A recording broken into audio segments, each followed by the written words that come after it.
이번 주 화요일 날 구치소에 갔었습니다.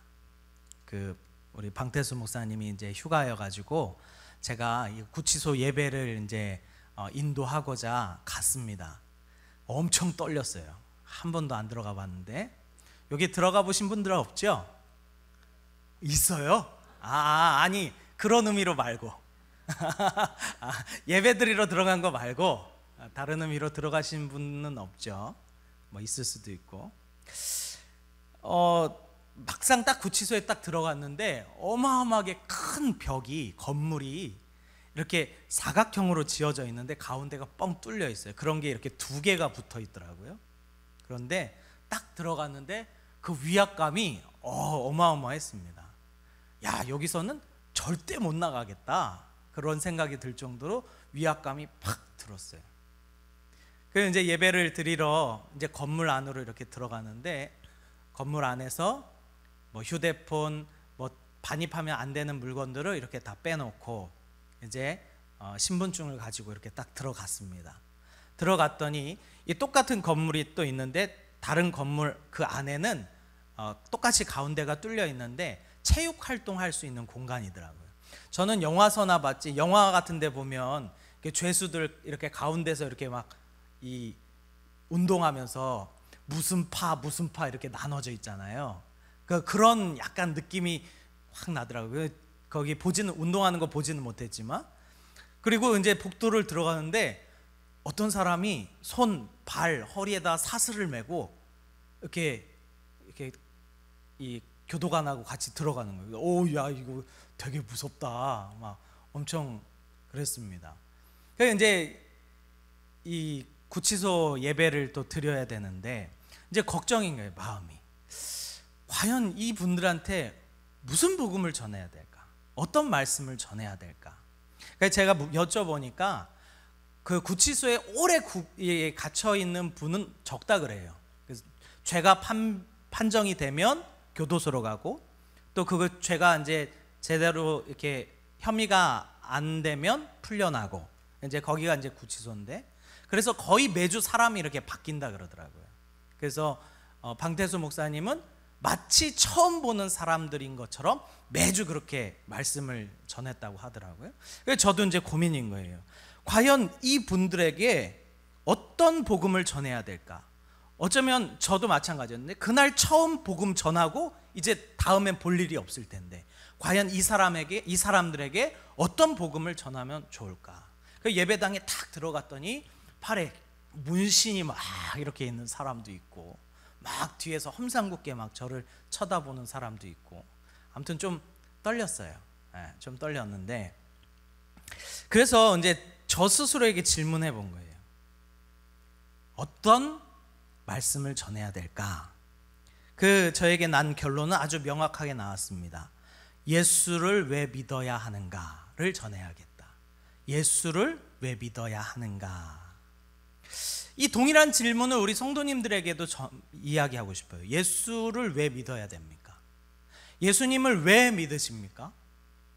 그거에 대한 답이 우리 안에 명확하게 있어야 돼요. 안 그러면 내가 왜 예수를 믿어야 하는지 잊어버리게 됩니다. 오늘 말씀 우리가 읽은 본문은 바울과 바나바가 함께 안디옥에 갔을 때에 그곳에서 왜 그들에게 예수를 믿어야 되는지를 전했던 내용이에요. 그곳에는 이방인들도 있었고 회당 가운데 모이는 유대인들도 있었어요. 그러니까 하나님을 모르는 백성도 있었고 하나님만 아는 백성들. 근데 그 백성들에게 지금 누구를 소개해야 되는 거예요? 예수를 소개해야 되는 거예요. 예수님. 근데 예수님을 소개할 때에 그 사람들에게 이야기해야 될 거 아니에요. 왜 당신들이 예수를 믿어야 하는지 설명해 줘야 될 거 아니에요. 그래서 나도 구치소에서 그거를 이야기해야 되겠다. 왜 예수를 믿어야 되는지.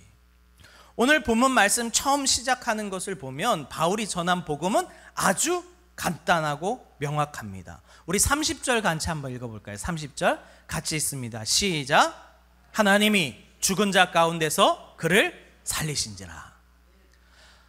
바울이 전한 복음은 아주 간단한 복음이었어요. 하나님이 그를 죽은 자 가운데서 살리셨다. 그리고 그 시대에 아직 예수님의 부활하심을 본 자들, 예수님을 쫓아다니면서 예수님께서 나중에 부활하셔서 만나 주실 때 500여 형제들 앞에서 만나 주셨거든요. 그러니까 아직도 그 시대에는 예수님의 부활을 본 자들이 있단 말이에요. 그러니까 그 사람들을 향하여 이야기하는 거예요. 우리 31절 같이 한번 읽어보겠습니다. 시작. 갈릴리로부터 예루살렘에 함께 올라간 사람들에게 여러 날 보이셨으니 그들이 이제 백성 앞에서 그의 증인이라. 너희가 왜 예수를 믿어야 하냐면 그가 죽은 자 가운데서 살아났기 때문이다. 이렇게 전하는 거예요.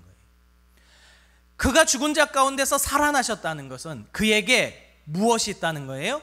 영원한 생명이 있다는 거예요. 너희에게 줄 영원한 영생, 너희를 영원토록 구원할 그 생명이 누구에게 있다? 예수에게 있다. 그것이 나만 이야기하는 것이 아니라 예루살렘으로부터 쫓아온 그 많은 형제들이 오늘날 너희 앞에 증인으로 있다라고 이야기하는 거예요. 그렇기 때문에 너희가 예수를 믿어야 된다. 우리가 오늘날에도 예수를 믿는 여러 가지 방법들이 있습니다. 어떤 사람은 아팠는데 병 고침을 받아서 예수를 믿는 사람이 있어요.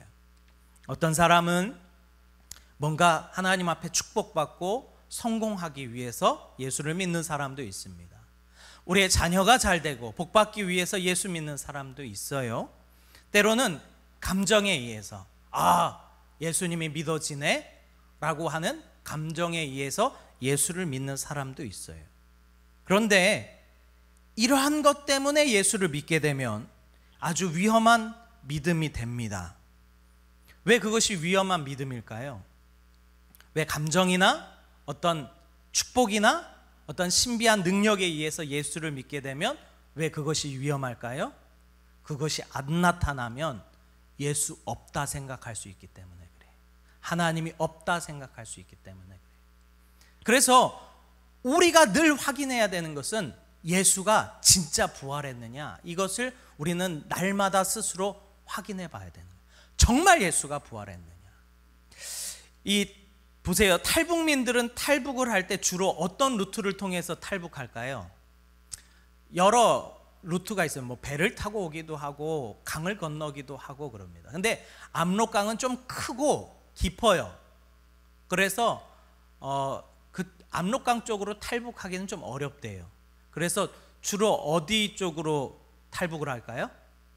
두만강 쪽. 이렇게 압록강 쭉 있으면 여기 끝에 두만강이 있잖아요.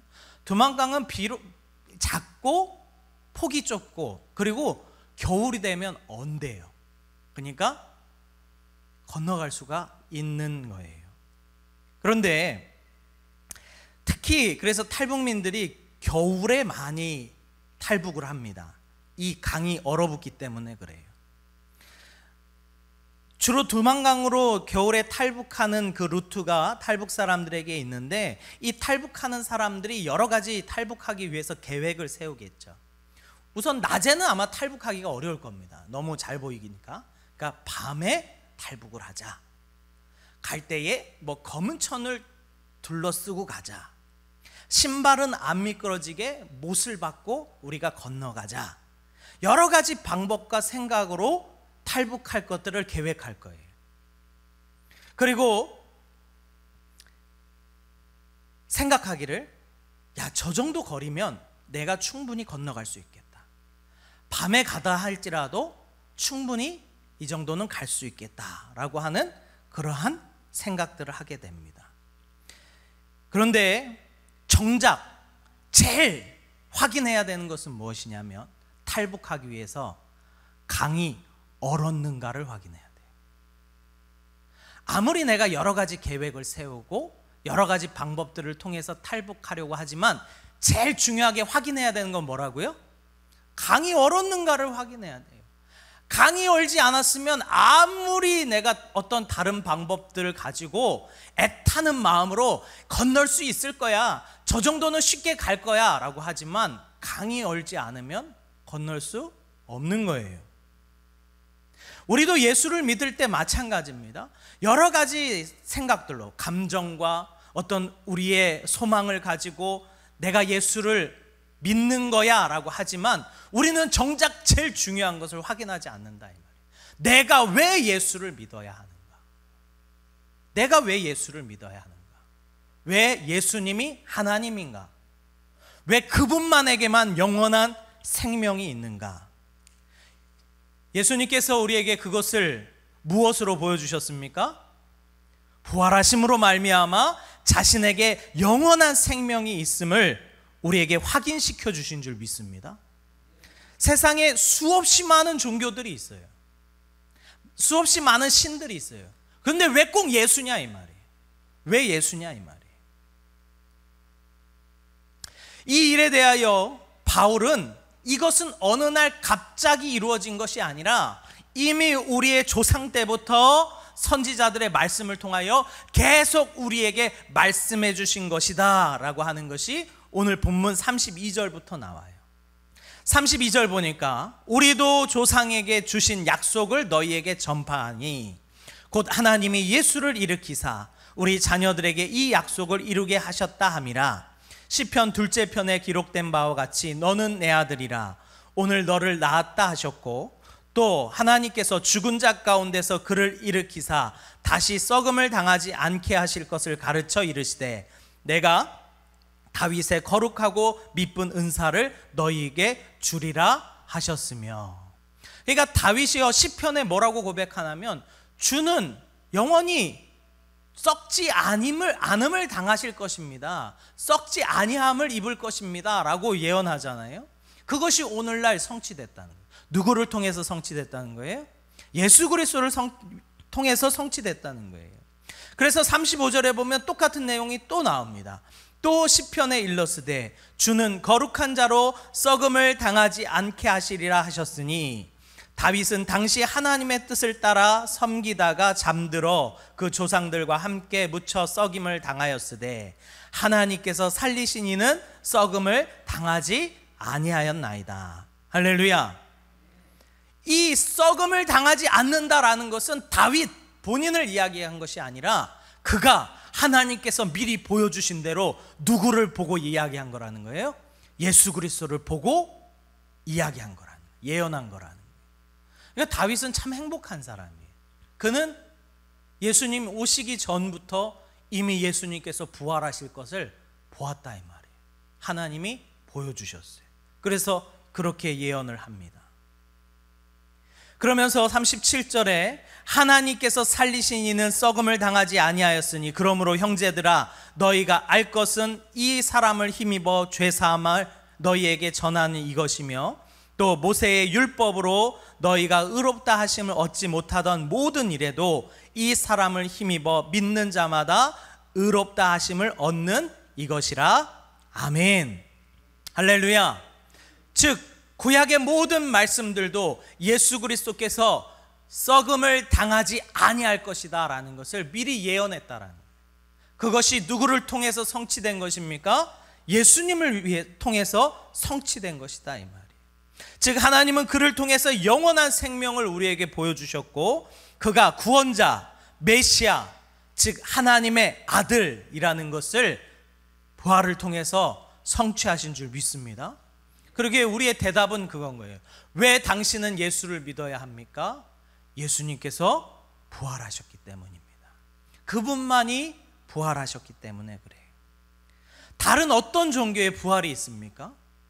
다른 어떤 종교에 다시 살아났다 함을 입은 사람들이 있습니까? 없어요. 그 어떤 종교에도 영원한 생명이 있다는 것을 보여준 사람이 없어요.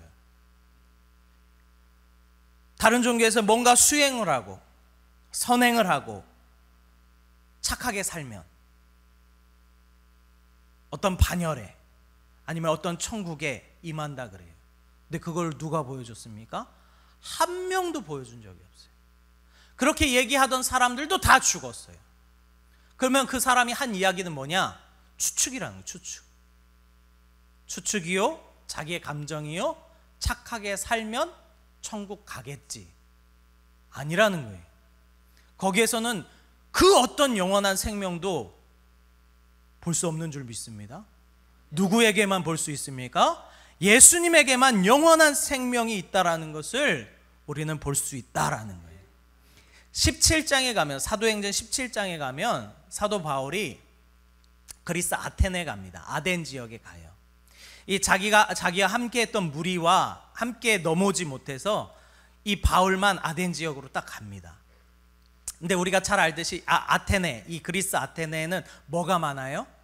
그리스 신전들이 많아요. 신화도 많고 철학도 많이 발달했어요. 그들의 온갖 상상력과 생각을 통해서 서로 논쟁하고 논의하는 그러한 것들이 많아요. 그리고 온갖 곳곳에 신전들과 신상들이 가득 차 있는 것을 보고 사도 바울이 그곳에서 함께 올 동역자들을 기다리다가 이 우상들을 보니까 화가 나는 거예요. 막 거룩한 분노가 일어나는 거예요. 그래서 사도 바울이 그들을 향하여 예수를 믿어야 된다고 전하기 시작합니다. 우리 17장 16절인데요. 같이 한번 읽어보겠습니다. 시작. 바울이 아덴에서 그들을 기다리다가 그 성에 우상이 가득한 것을 보고 마음에 격분하여, 이처럼 온갖 우상들이 가득한 그 신상들을 보면서 마음에 격분하여 그곳에서도 예수를 증거하게 됩니다. 그렇다면 그곳에서 수없이 많은 신들이 있는 그곳에서 사도 바울은 어떻게 예수 그리스도만이 참 신, 참 하나님이다 가르쳤을까요? 어떻게, 무엇을 가지고 그들에게 복음을 증거했을까요? 우리 사도행전 17장 30절부터 32절까지 같이 한번 읽어보겠습니다. 시작. 알지 못했던 시대에는 하나님이 간과하셨거니와 이제는 어디든지 사람에게 다 명하사 회개하라 하셨으니 이는 정하신 사람으로 하여금 천하를 공의로 심판할 날을 작정하시고 이에 그를 죽은 자 가운데서 다시 살리신 것으로 모든 사람들에게 믿을 만한 증거를 주셨음이니라 하니라. 그들이 죽은 자의 부활을 듣고 어떤 사람은 조롱도 하고 어떤 사람은 이 일에 대하여 내 말을 다시 듣겠다 하니. 무엇 가지고 예수를 증거합니까? 부활 가지고 예수를 증거해요. 그가 죽은 자 가운데 살아나셔서 그분에게 영원한 생명이 있다. 하나님께서 그를 죽은 자 가운데서 다시 살리신 것으로 모든 사람들에게 믿을 만한 증거를 주셨다. 이렇게 가르칩니다. 우리가 성경을 잘 살펴보면요, 오늘날에는 십자가에 대해서 많이 증거합니다. 우리를 대속하신 그 십자가, 예수의 십자가. 그런데 초대교회는 그 초점이 좀 달랐던 것 같아요.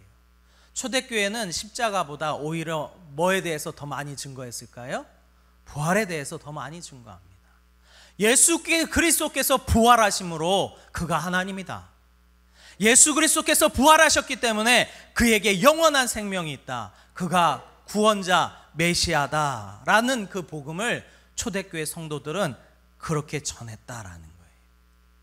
사실 십자가랑 부활은 이 동전의 앞뒷면 같아요. 십자가가 없으면 부활도 없는 것이고 부활이 가짜면 십자가도 거짓말인 거예요. 동전의 앞뒷면과 같은데, 만일 하나님께서 내 아들을 이 땅에 보내셔서 그를 하나님의 아들 메시아로 보여주고 싶다면 하나님께서 그 동전을 이 땅 가운데 던지셨을 때 그 보이는 면이 십자가일까요? 부활일까요? 무엇일 것 같아요? 부활이다 이 말이에요. 왜요? 그 영광스러운 부활의 모습이 예수 그리스도의 모습인 줄 믿습니다. 그에게 영원한 생명이 있는 거예요. 그가 부활하셨기 때문에 그에게만 영원한 생명이 있는 것입니다. 부활은 2000년 전에 있었던 실제적 사실인 줄 믿습니다. 감정도 아니에요. 어떤 생각도 아니에요. 추측도 아니에요. 확실히 있었던 역사적 사건인 줄 믿습니다. 실제 일어났다 이 말이에요. 예수님의 제자들도 예수님께서 부활하시기 전까지는 예수님께서 십자가 달리시길 때 다 도망갔어요. 근데 그들이 언제 주님 앞에 다시 회복되어 그의 목숨까지 버릴 수 있었습니까? 예수님의 부활하심을 보고 그들이 알았다 이 말이에요. 아, 이분이 진짜 메시아구나. 그 시대에도 자칭 메시아라고 하는 사람들이 많았어요. 그런 사람들을 추종하는 사람들도 많았어요. 그런데 그 사람들이 다 죽으면 흩어졌다 이 말이에요. 근데 누구만이 오직 예수 그리스도만이 다시 부활하셔서 영원한 생명을 보여주신 줄 믿습니다. 간혹 어떤 사람들은 그런 얘기를 합니다. 목사님, 부활을 어떻게 믿어요? 이 땅에 없잖아요. 봤어요? 물어봐요. 그러면 반대로 그렇게 묻고 싶어요. 이 땅에 있는 것을 보여주면 그를 하나님으로 믿을래? 라는 거예요. 이 땅에 있는 걸 보여주면 그가 하나님입니까? 아니요. 이 땅에 없는 걸 보여줄 수 있어야 그가 하나님인 줄 믿습니다. 이 땅에 없는 걸 보여줘야 그가 신인 거예요. 이 땅에 그 누구도 다 보여줄 수 있는 걸 보여준들 그 사람이 어떻게 신이 됩니까? 이 땅에 없는 것으로 보여줘야 그분이 하나님인 줄 믿습니다. 그렇기 때문에 우리가 보이지 않는다고 해서 없다고 생각하면 안 된다라는 거예요. 정말 보이지 않는다고 없는 것입니까? 저는요, 지금도 참 신기한 게 있어요. 이게 뭐냐면 전자레인지예요. 전자레인지. 그거 어떻게 그 얼린 밥 넣고 2분만 돌리면 따끈따끈한 밥이 나와요. 안 신기합니까? 너무 신기해요. 너무 신기해. 근데 그게 예전에는 없었죠. 생각해 보세요. 옛날 사람들이 그걸 못 봤다 해서 없는 겁니까? 생각해 보세요. 비행기 날아다니잖아요. 그 엄청 크고 어마한 것들이 하늘을 날아다닙니다. 저도 비행기 좀 타보고 싶어요. 여행 가고 싶다 이 말이에요. 자, 근데 그 비행기가 엄청난 크기로 날아다녀요. 만약에 1000년, 2000년 사람들이 그것을 보면 기겁을 할 거예요. 저렇게 큰 게 날아다닌다고? 그리고 그 사람이 만일 다시 2000년 전으로 돌아가서 이야기하면 아무도 안 믿을 거예요. 말도 안 되는 소리 하지 말라. 그런데 그들이 안 믿는다고 없는 겁니까? 있다 이 말이에요. 잘 생각해 보세요. 예수님께서 부활하셨습니다. 그것은 영원한 육체를 입었다 이 말이에요. 자, 우리는 늘 생각해야 됩니다. 우리가 죽으면 영혼이 뾰로롱 천국 가는 게 아니에요. 우리는 죽으면 나중에 예수님 오실 때 영원한 부활의 몸을 입는 줄 믿습니다. 할렐루야. 그 몸이 영원한 천국에서 살아가는 거예요. 그런데 그렇게 우리가 될 것을 예수님께서 미리 오셔서 보여주신 거예요. 자, 그러면 예수님은 육체를 입으셨어요? 안 입으셨어요? 입으셨어요. 승천하셔서 하나님의 나라에 가셨습니다. 그러면 예수님께서 그 육신을 벗었을까요? 안 벗었을까요? 안 벗었어요. 완전한 부활체, 부활한 몸이다 이 말이에요. 그러면 예수님께서 가신 그 영원한 신령한 육체를 입은 그 몸이 지금도 살고 있는 나라가 있다 이 말이에요. 무슨 말인지 이해되십니까? 우리 눈에 안 보일 뿐이에요. 그러나 반드시 요한계시록에 보면 뭐라고 말합니까? 그 나라가 하늘로부터 이 땅 가운데 도래할 거다라는 거예요. 새 예루살렘, 새 하늘과 새 땅이 이 땅 가운데 도래할 줄 믿습니다. 그때 예수님께서 함께 오신대요. 죽은 자들이, 먼저 죽은 자들이 다 부활한 육체를 입고 예수 그리스도께서 오실 때에 그 육체 입은 자들이 함께 이 땅에 임하는 줄 믿습니다. 우리는 어떻게 됩니까? 우리의 이 썩어질 몸이 이 땅에서 호련히 변화돼요. 부활의 몸으로 입게 되는 줄 믿습니다. 그것이 우리에게 소망이요, 그 모든 것을 알려주시기 위해서 예수 그리스도께서 이 땅에 먼저 오셔서 부활을 보여주신 줄 믿습니다. 이것이 모든 사람들에게 믿을 만한 증거다 라고 우리에게 말씀해 주시는 것입니다. 여러분은 예수님의 부활하심을 믿으십니까? 정말 믿으십니까? 확실히 믿으십니까? 그러면 이거는 2000년 전에 일어났던 역사적 사실이기 때문에 우리의 감정과 생각과는 상관없다 이 말이에요. 내가 믿든지 안 믿든지 2000년 전에는 예수님의 부활하신 사건이 일어났어요 이미. 그렇기 때문에 예수님이 믿어지네 안 믿어지네 흔들리지 말자는 거예요. 우리 감정에 의해서 예수님이 믿어졌다가 안 믿어졌다, 예수님이 함께 하신 것 같다가 안 하신 것 같다가, 왜 이렇게 우리가 신앙생활하며 흔들리냐 이 말이에요. 감정의 믿음을 쌓는 건 믿음이 아닙니다. 오직 예수 그리스도의 부활하심에 그 믿음을 쌓아야 그 사람이 참된 믿음인 줄 믿습니다. 예수님의 부활하심이 사실이면 그분이 하신 말씀대로 마지막 때에 큰 환란이 반드시 우리에게 일어날 것입니다. 그것은 성경에 기록된 거예요. 예수님의 부활하심이 거짓말이라면 우리가 그의 말을 믿을 필요가 없지만, 예수님께서 부활하신 것이 사실이라면 예수님께서 하신 말씀, 장차 되어질 말씀도 다 사실이지 않겠습니까? 그때 예수님께서 뭐라고 말씀하시냐면 마지막 때에 큰 환란이 임할 거라는 거예요. 마지막 때에 큰 환란이 임할 것이고 내가 너희들 가운데 다시 재림할 것이고 마지막 때에 반드시 심판이 이루어질 것이다. 이것 또한 예수님의 부활하심으로 말미암아 확실히 일어날 일인 줄 믿습니다. 반드시 일어날 일이다라는 거예요. 그러면 마지막 때에 믿음을 지킬 때에 큰 환란이 일어날 터인데 우리가 어중이 떠중이 믿음으로 과연 그 마지막 때를 견딜 수 있겠냐는 거예요. 우리의 자녀들 때는 우리보다 더 악하며 더 세상이 어지러울 때인데 우리의 자녀들이 그냥 어중이 떠중이 대충 믿는 믿음으로 구원받을 수 있겠습니까? 예수님의 부활하신 것이 확실한데 그것을 믿는다고 하는 우리인데 왜 우리는 확실하지 않냐 이 말이에요. 왜 자녀들에게 말씀을 가르치며 하나님께서 부활하신 것을, 그리고 그로 말미암아 마지막 때에 반드시 재림과 심판이 있다라는 것을 왜 그들에게 우리가 가르치지 않느냐 이 말이에요. 반드시 일어날 것인데, 예수님께서 부활하셨기 때문에 그 일은 반드시 일어날 것인데 왜 우리는 그것을 우리의 자녀들에게 가르치지 않느냐라는 거예요. 오늘도 우리가 말씀을 정리합니다. 정말로 우리의 믿음이 어때야 되겠습니까? 우리가 감정에 휘둘릴 것이 아니라는 거예요. 예수님이 부활하셨습니다. 할렐루야. 예수님이 부활하셨습니다. 네, 예수님 부활하셨어요. 그건 내가 믿든지 안 믿든지 변하지 않습니다. 예수님의 부활하심을 본 제자들은 인생이 바뀌었습니다. 예수님의 부활하심을 본 이 제자들은요, 예수님을 위해서 목숨을 걸었어요. 왜요? 죽어도 다시 사니까. 그것이 확실히 믿는 겁니다. 나 믿습니다 하고 믿는 게 아니라 나 죽어도, 나 주님을 위해 죽어도 다시 살 수 있어 라고 믿어야 그게 진짜 예수님의 부활하심을 믿는 건 줄 믿습니다. 오늘도 이 자리에 계신 우리 성도님들, 다시 한번 예수님의 부활하심을 곰곰이 생각해 보시고 그분이 진짜 부활하셨다면 내가 이대로 괜찮겠는가?